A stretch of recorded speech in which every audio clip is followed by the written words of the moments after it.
Өнөөдрийн хичээлээр бид IELTS IN speaking, болон writing, хэсэгт санал бодлоо хэрхэн академик түвшинд нарийн ялгаралтайгаар илэрхийлэх ур чадварыг судална.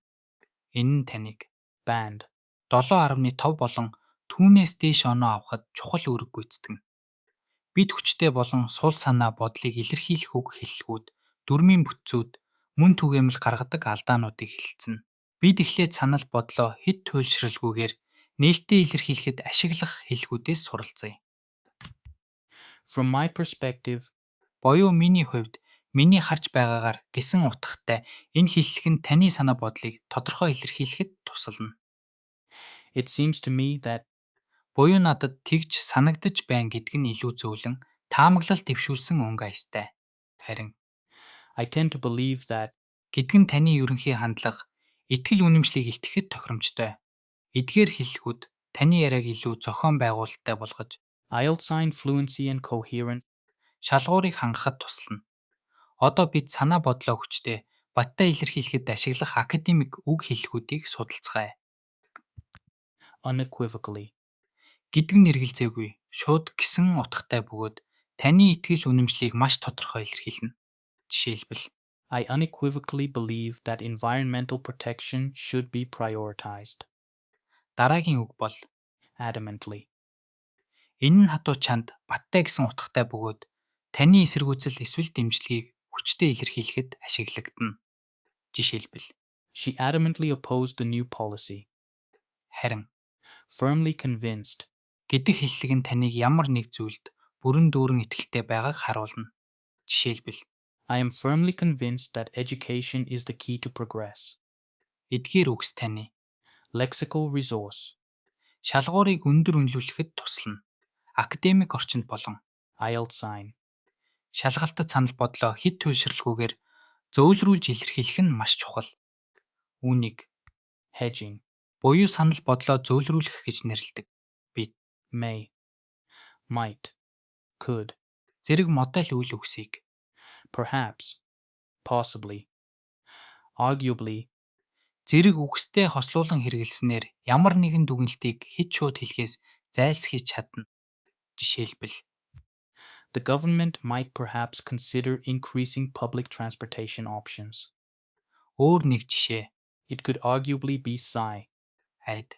that social media has both positive and negative impacts. Ийм бүтцүүдийг ашиглах нь таны Grammatical range and accuracy I өндөр түвшинд харуулахад туслана. Одоо бид band, 6.1 болон band, 8.1 түвшний хариултуудын ялгааг харцгаая. band. 6.1 түвшний хариултууд нь Smoking is bad for everyone. No one should smoke. гих мэтээр хит ерөнхийлж туйлширсан байдаг. Харин Band.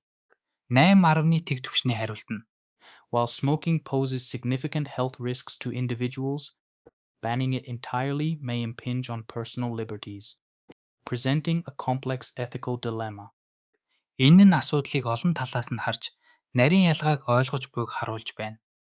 Ийм хариулт нь таны Lexical resource, болон grammatical range and accuracy, шалгуурыг өндөр үнэлүүлэхэд туслана. Одоо бид уур амьсгалын өөрчлөлтийн бодлогын талаарх харилцан яриагаар сурсан хэллэгүүдэд баттгая. Анна, I firmly believe that stricter environmental regulations are indispensable for mitigating climate change. энд Анна Firmly believe. буюу бүрэн итгэлтэй байна гэдэг хүчтэй хэлхийг ашиглаж байна. Би From my perspective, while regulations are important, they might arguably stifle economic growth. Perhaps incentivizing green technologies could be more effective. энд From my perspective, might arguably, perhaps, зэрэг хэлхүүдийг ашиглан санал бодлоо зөөлрүүлж болгоомжтой илэрхийлж байна. Анна, I understand your concern about economic impact, but I am unequivocally convinced that delaying action will lead to far greater long-term costs. Анна, энд Unequivocally convinced. гэсэн хүчтэй хэлхийг дахин ашиглаж өөрийн байр сууриа баттай илэрхийлж байна. Энэ харилцан яриа таныг өөрийн санаа, бодлыг хэрхэн янз бүрийн төвшөнд илэрхийлэхийг харуулж байна. Одоо сурсан зүйлээ дасгал асуултаар баттгая. Which phrase best softens your strong opinion about a controversial topic like genetic engineering? Буюу генетикийн инженерчлэл шиг маргаантай сэдвийн талаарх таны хүчтэй санал, бодлыг аль хэллэг хамгийн сайн зөвлөрүүлж илэрхийлэх вэ? Сонголтуудаа уншицгаая. Genetic engineering is absolutely wrong. I totally disagree with genetic engineering. It could arguably be argued that genetic engineering raises S. significant ethical concerns. I firmly reject genetic engineering.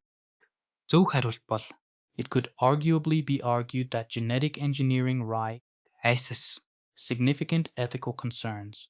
Энэ нь Could arguably be argued гэсэн хэлхийг ашиглан санал бодлыг зөөлрүүлж туйлшралгүйгээр илэрхийлж байгаа юм. Өнөөдрийн хичээлээр бид санал бодлоо хүчтэй болон зөөлрүүлсэн байдлаар хэрхэн академик төвшөнд илэрхийлэх талаар суралцлаа. Эдгээр ур чадвар нь таныг IELTS IN шалгалтад өндөр оноо авахд гарцаагүй тусална. Амжилт хүсье. Баяртай.